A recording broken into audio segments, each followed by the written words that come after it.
Stage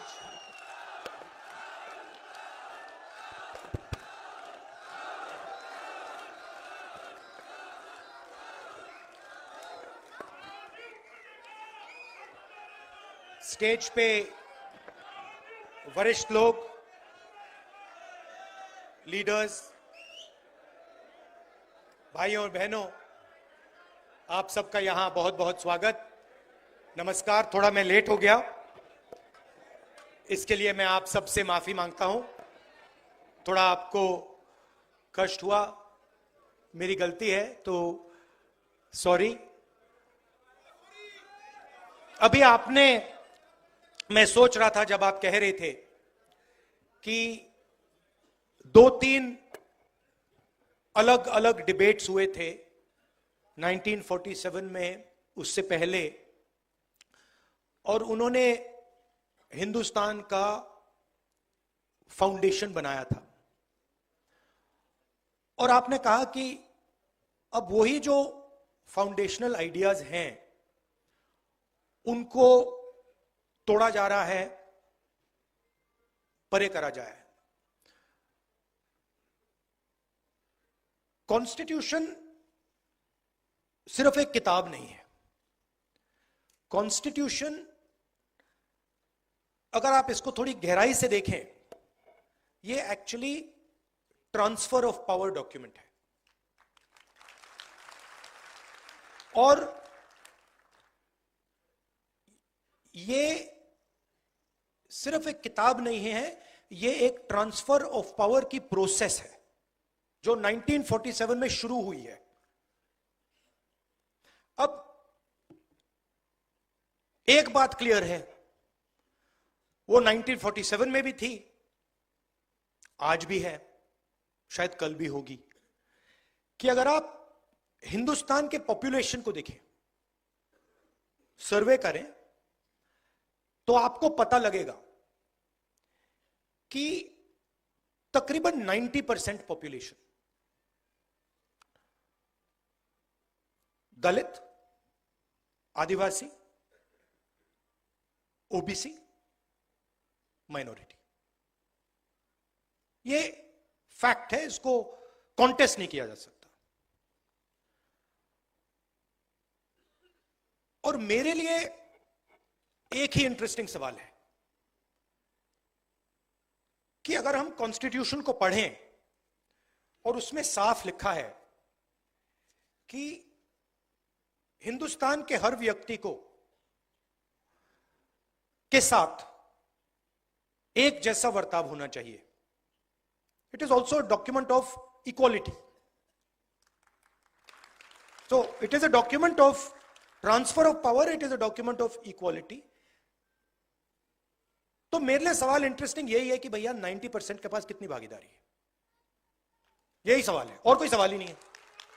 क्योंकि अगर 90% का पार्टिसिपेशन है ही नहीं, तो फिर डिबेट का क्या मतलब? डिबेट चलती जाए, वो 5% 10% डिबेट कर रहे हैं, 90% डिबेट तो में तो है ही नहीं।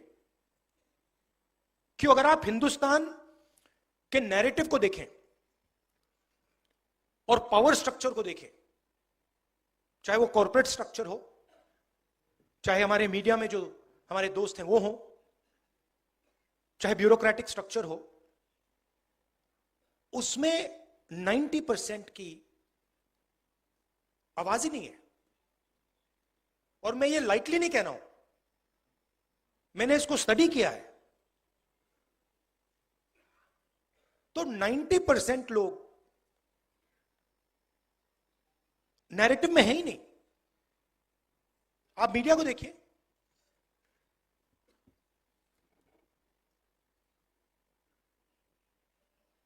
किसान के भी आपने कभी बात देखी है मीडिया में? कभी देखी है आपने? बढ़ाई की देखी? मजदूर की देखी? नाई की देखी? जो सफाई कर्मचारी हैं उनकी बात देखी? नेवर। मतलब ऐसा चल रहा है कि ये 90% है ही नहीं। अब इसका आइडिया था कि ये जो 90% हैं, ये डिबेट में शामिल हो, इनको डिबेट के औजार मिले, इनको भागीदारी मिले, इनको पार्टिसिपेशन मिले। अब मान लीजिए यहां पे हम 10 लोग बैठे हैं और मैं माइक लिया हूं और मैं भाषण कर रहा हूं और उनको माइक ही नहीं मिलता है, तो डिबेट किस बात की हो रही है?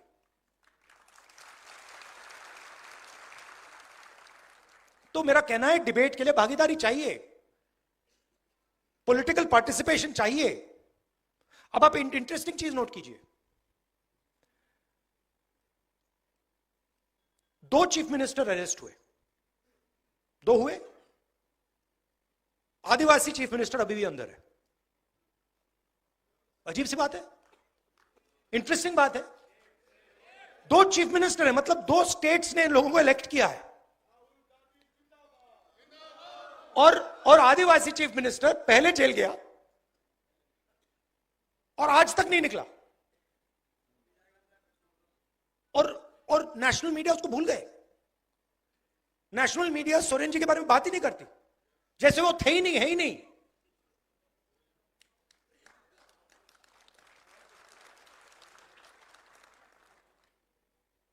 मायावती जी भ्रष्ट हैं, मगर नवीन पटनायक भ्रष्ट नहीं है। लालू जी भ्रष्ट हैं। बड़ी इंटरेस्टिंग बात है, मतलब ऑटोमेटिकली फ्रेमिंग हो जाती है। कोई ट्राइबल, आदिवासी हो, दलित हो, पिछड़ा हो, उसकी फ्रेमिंग हो जाती है कि ये भैया ये है, और 2 अलग अलग कानून चलते हैं, रूल्स चलते हैं। मैंने कल कहा Uber driver, truck driver, bus driver गलती से अगर एक्सीडेंट कर देते हैं, किसी को मार देते हैं, एकदम उनको पकड़ के 10 साल की जेल हो जाती है, चाबी फेंक देते हैं। पुणे में 17 साल का बच्चा शराब पी के पोर्श गाड़ी चलाता है, 2 लोगों को मार देता है, और उससे कहा जाता है कि आप ऐसे लिखिए, ऐसे लिखिए। अच्छा भाई, अगर वो ऐसे लिखेगा तो ट्रक ड्राइवर से भी ऐसे लिखाओ, बस ड्राइवर से भी ऐसे लिखाओ, टेम्पो ड्राइवर से भी ऐसे लिखाओ। तो और 2 भाषाएं चल रही हैं, 2 अलग अलग भाषा। मैं आपको उदाहरण देता हूं। एक दिन मैंने कॉन्स्टिट्यूशन क्लब में एक भाषण कर दिया, पता नहीं आपको याद है नहीं। उसमें मैंने कहा, एस्केप वेलोसिटी की बात की, याद है आपको? मैंने कहा कि देखिए, जो दलित कम्युनिटी है हिंदुस्तान में, भारत में, सॉरी गलती, भारत में, जो भारत में दलित कम्युनिटी है, ओबीसी कम्युनिटी है, ट्राइबल कम्युनिटी है, इन पर ऑटोमेटिकली दूसरा प्रेशर लगता है, मतलब शुरुआत से ही। और मैंने एस्केप वेलोसिटी का एग्जांपल दिया। इंटरेस्टिंग बात थी कि भाषण दलितों को, पिछड़ों को, आदिवासियों को बहुत अच्छा लगा, और जो हमारे मीडिया वाले मित्र हैं, हाई फ्लायर्स हैं, उन्होंने उस भाषण को रिडिक्यूल किया। और जब से मैं छोटा था, देखिए एक बात,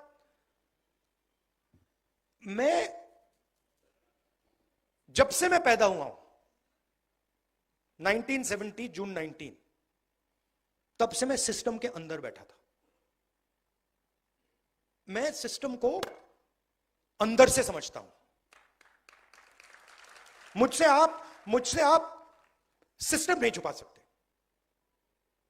कैसे चलता है, किसको फेवर करता है, किस प्रकार से फेवर करता है, किसकी रक्षा करता है, किसको अटैक करता है, यह सब मुझे मालूम है, दिखता है, क्योंकि मैं उसके अंदर से आया हूं। प्राइम मिनिस्टर हाउस में जब दादी प्राइम मिनिस्टर थी तब था, पापा थे, मनमोहन सिंह जी थे, तब भी मैं जाता था, तो मुझे सिस्टम अंदर से मालूम है। और मैं आपको कह रहा हूं system is aligned against lower castes. मतलब भयंकर तरीके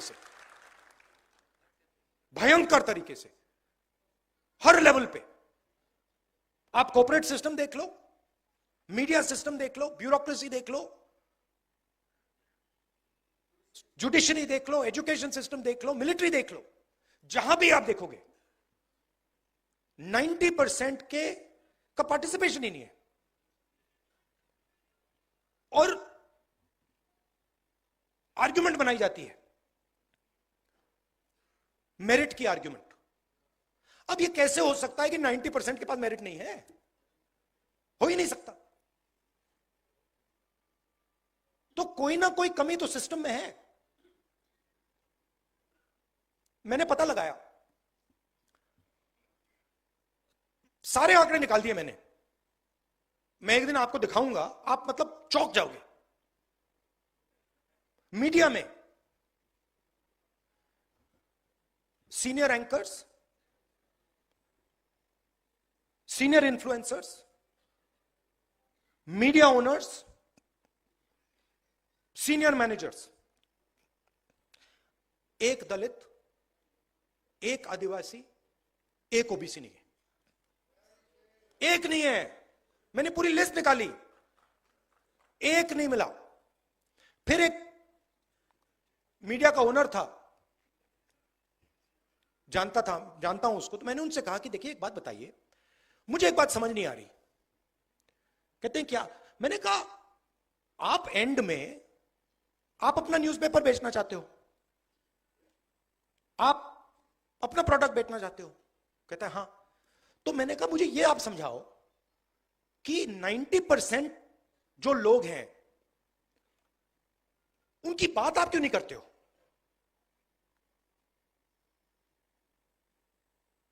तो चुप हो गया। फिर मैंने कहा मेरे लिए एक काम कीजिए, आप जाके पता लगाइए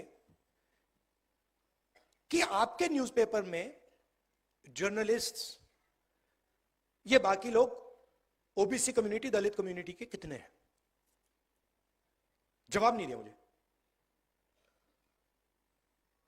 चुप, वापस नहीं आया। और ये हर लेवल पे हो रहा है। आपने अदानी जी की बात की। फाइनेंशियल टाइम्स में एक आर्टिकल आता है, अदानी जी इंडोनेशिया से कोल खरीदते हैं, उसके प्राइस को इन्फ्लेट करते हैं, और हिंदुस्तान के जो पावर कंपनीज हैं उनको वो कोयला इन्फ्लेट करके बेचते हैं। हजारों करोड़ रुपए उन्होंने ऐसे ले लिए। बिजली बिल कौन देता है? 90% देता है ना।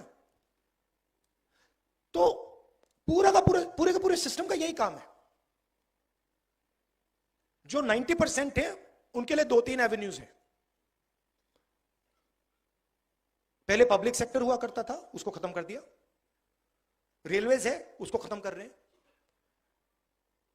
आर्मी में आप रिस्पेक्टेबल जॉब पा सकते थे, उसको खत्म कर दिया, उसको मजदूर बना दिया, अग्निवीर बना दिया।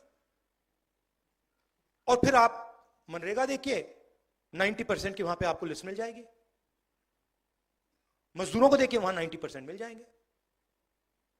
और मेरे लिए फ्रैंकली अब ये पॉलिटिकल बात नहीं रही है इसमें। मुझे मतलब ये अब पॉलिटिकल, मेरे लिए पॉलिटिकल बात नहीं,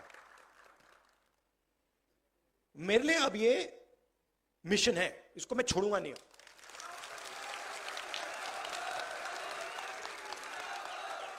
क्योंकि अगर हम भारत की बात करें, अगर हम भारत की बात करें और उसमें 90% की बात ही नहीं चल रही है, 90% को भागीदारी नहीं मिल रही है, तो ये कैसा भारत है? तो ये वही भारत है महाराजाओं वाला, पुराना वाला, राजा महाराजा वाला, जिसमें मतलब 1-2 व्यक्ति पूरा का पूरा सब डिसीजन ले लेंगे, जिसकी जमीन हड़पनी है हड़प लेंगे, जो भी करना करेंगे, उसके खिलाफ तो हम लड़े, यही तो है वो। अब इंटरेस्टिंग बात है कि बीजेपी और आरएसएस सोच रहे हैं, उनकी कॉन्फिडेंस लेवल देखकर कि वो ये लड़ाई जीत गए, मगर उनको ये बात समझ नहीं आ रही है कि एक्चुअली वो लड़ाई अभी अभी हारने वाले हैं। और जितना जितना ये इसको पीछे ले गए हैं उससे 10 गुना ये आगे जाने वाला है, और इसको कोई रोक नहीं सकता है, कोई भी नहीं रोक सकता इसको, क्योंकि ये 90% की फीलिंग है, और 90% कह रहा है कि भैया यहां पे हमारे सारे रास्ते बंद हो गए। अब मैंने एक सिंपल सी चीज कही है, कोई डिसीजन लेने की जरूरत नहीं है, सब डिसीजन छोड़ दीजिए। सबसे पहले डायग्नोसिस करते हैं। कॉन्स्टिट्यूशन में लिखा है कि हिंदुस्तान सबका होना चाहिए, इसमें सबकी भागीदारी होनी चाहिए, सबका रोल होना चाहिए। एजुकेशन सिस्टम में पार्टिसिपेशन सब कम्युनिटीज का होना चाहिए, मेडिकल सिस्टम में होना चाहिए, इकोनॉमिक सिस्टम में होना चाहिए, मिलिट्री सिस्टम में होना चाहिए, जुडिशियल सिस्टम में होना चाहिए, ये कहता है। और मैं ये कह रहा हूं कि ये असेस करते हैं, 70-80 साल हो गए। सिंपल है, 3 चीजें करनी है। सबसे पहले यह पता लगाना है किसकी कितनी आबादी है, जाति जनगणना, कि सचमुच में क्या सचमुच में ओबीसी 50% है या 55 है या 60 है या 40 है, दलित 15 है या 20 है, आदिवासी कितना है, माइनॉरिटी कितना है, गरीब जनरल कास्ट कितना है, यह पता लगाना है सबसे पहले। दूसरी बात डीएनटी। दूसरी बात, जो हमारी सारी की सारी संस्थाएं हैं, जुडिशरी हो, प्रेस हो, मीडिया हो, सारी की सारी संस्थाएं, उसमें हमें एक सर्वे करना है कि 90% के पास इन संस्थाओं में कितना पावर है, कितनी भागीदारी है, और इन 90% के लोग कहां हैं, किस पोजीशन पे हैं और कितने हैं।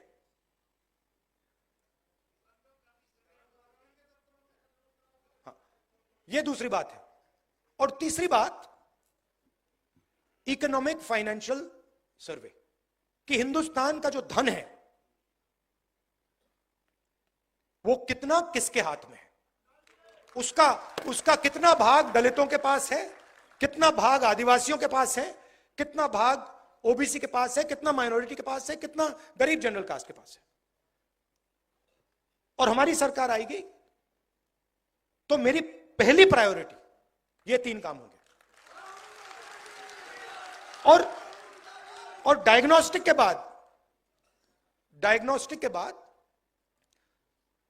ऑटोमेटिकली सबको पता लग जाएगा कि देश की हालत क्या है, प्रगति, सच्ची प्रगति कितनी हुई है। देखिए, अगर आपने 1% लोगों को, हिंदुस्तान की प्रगति की बात होती है, अगर आपने 1% लोगों को हिंदुस्तान का 40% धन पकड़ा दिया, तो ये कौन सी प्रगति है? ये तो हम वापस महाराजा वाले सिस्टम में पहुंच गए। तो प्रगति के लिए सबसे जरूरी शब्द पावर शेयरिंग, भागीदारी है। एक और बड़ी फैशनेबल चीज चली है कि भाई मोदी जी बहुत कहते हैं हमने ओबीसी को, दलित को इज्जत दी। देखिए, इज्जत आप दे रहे हो, हमें इज्जत नहीं चाहिए, हमें पावर शेयरिंग चाहिए। आप अपनी इज्जत रखिए, आप अपनी इज्जत रखिए।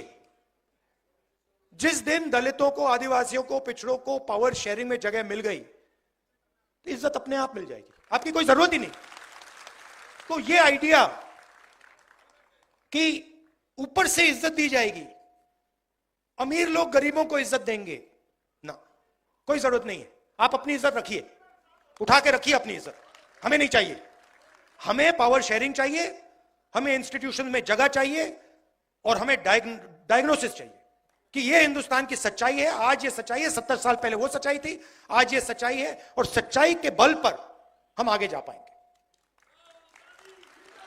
तो ये मैं आपसे कहना चाहता था।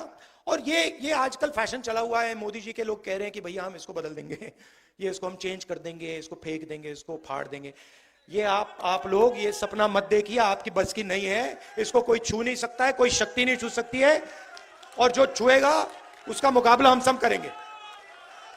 ये और ये जो है ना किताब, ये एक और बात इसके बारे में कहना चाहता हूं। ये लोग कहते हैं कि ये किताब इंडिपेंडेंस के टाइम बनी है। ये गलत है।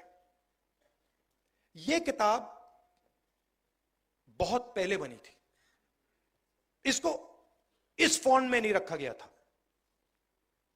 मगर अगर आप गुरु नानक जी से बात करते तो वो भी कॉन्स्टिट्यूशन की ही बात कर रहे थे। अगर आप बुद्धा से बात करते तो वो भी कॉन्स्टिट्यूशन की बात कर रहे थे। नारायण गुरु जी के बात कीजिए, बसवना से बात कीजिए, अंबेडकर जी से बात कीजिए, फूले जी से बात कीजिए, सब के सब बेसिक प्रिंसिपल्स इसी किताब के थे। तो हम 50 साल पुरानी लड़ाई नहीं लड़ रहे हैं, हम हजारों साल पुरानी लड़ाई लड़ रहे हैं। और अगर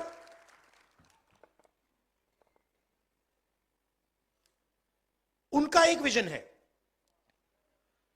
मोदी जी का, आरएसएस का, उनका एक विजन है। वो कहते हैं कि उनका हजारों साल पुराना विजन है, हमारा भी विजन है, और हमारा भी विजन हजारों साल पुराना है, और ये लड़ाई हजारों साल से चल रही है। तो ये मैं आपसे कहना चाहता था। एक्चुअली आप मुझे रास्ता देते हैं, क्योंकि आपका एक्सपीरियंस है। मैं अगर कहूं कि जो दलितों के दिल में फीलिंग आती है उसको मैं समझता हूं, वो गलत है। तो मेरा काम आपकी जो फीलिंग है उसको समझने का है, आपका जो दर्द है उसको समझने का है, और आपके साथ मिलकर लड़ने का है। और मैं आपको यह कहना चाहता हूं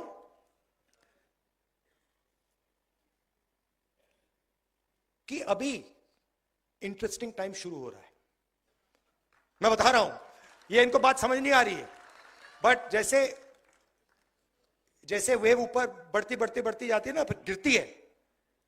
ये बीजेपी का अब अंत आ रहा है, ये अंत आ रहा है, ये गिरेगी अब। और हमारा काम, हम सबका काम सीरियसली एक विजन बनाने का है। अगले 10 साल का, अगले 20 साल का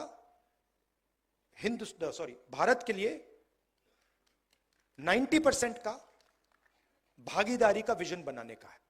शांति से, प्यार से, बिना नफरत, बिना गुस्सा, कि भैया ये हमारा प्लान है, इससे हम हिंदुस्तान के ज्यादा से ज्यादा लोगों को इस